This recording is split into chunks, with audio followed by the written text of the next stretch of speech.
Ouagadougou, capitale du Burkina Faso, est aussi appelée la capitale des deux roues. Plus de la moitié de la population circule avec des engins à deux roues. Et qui parle d'engins, parle de punais. Le marché des engins à deux roues est en vogue au Burkina Faso et plusieurs modèles de punais d'horizons divers inondent ce marché, dont le modèle tubeless. Nous avons deux grandes familles de pneus qui sont les pneus radiales et les pneus diagonales.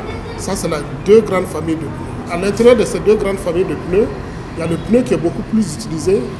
Par exemple, au Burkina, ici, je vais dire, qui est le pneu radial. Le pneu diagonal est utilisé, mais ça tend à disparaître. C'est monté en première monture sur des véhicules neufs, souvent pour réduire le coût de la pneumatique. Sinon, c'est le pneu radial qui est utilisé, beaucoup plus utilisé sur le parc burkinabé.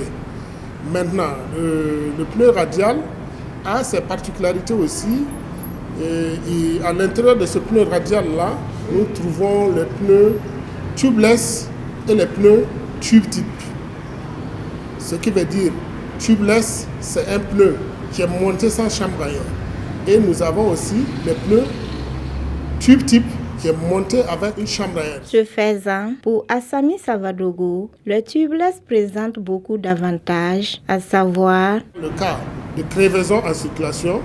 Quand un pneu tubeless prend une pointe, par exemple, je prends un exemple, quand un pneu tubeless prend une pointe sur la chaussée, la pointe referme en même temps l'orifice qu'il aura créé. Donc la fuite d'air est lente.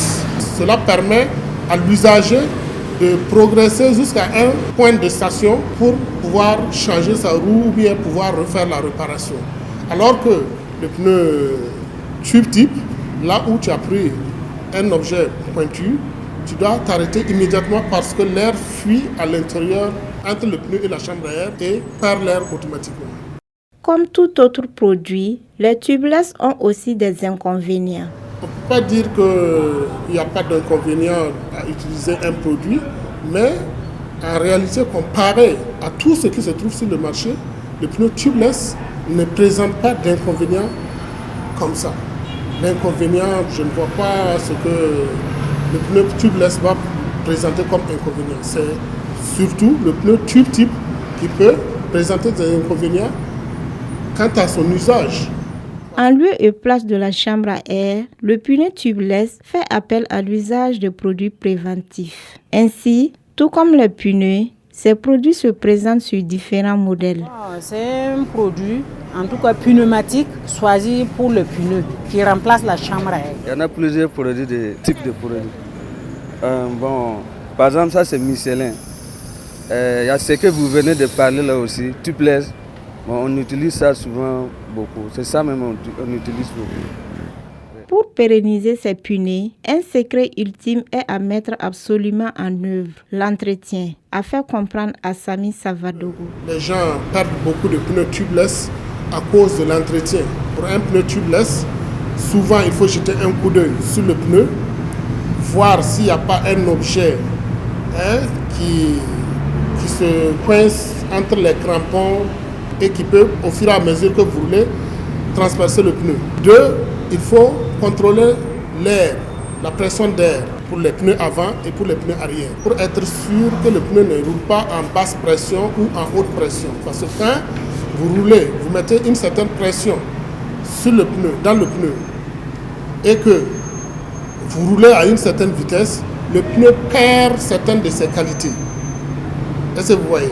L'adhérence au sol, en cas de pluie, sa capacité de réduire l'aquaplaning, c'est-à-dire que les dérapages sur la chaussée mouillée.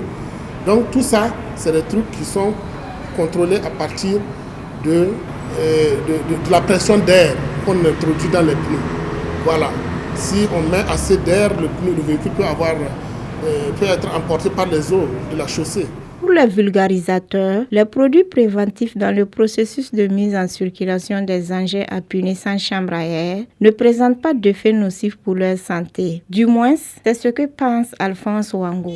Depuis on a commencé à utiliser ça, mais on n'a jamais eu de problème comme un problème secondaire, quoi.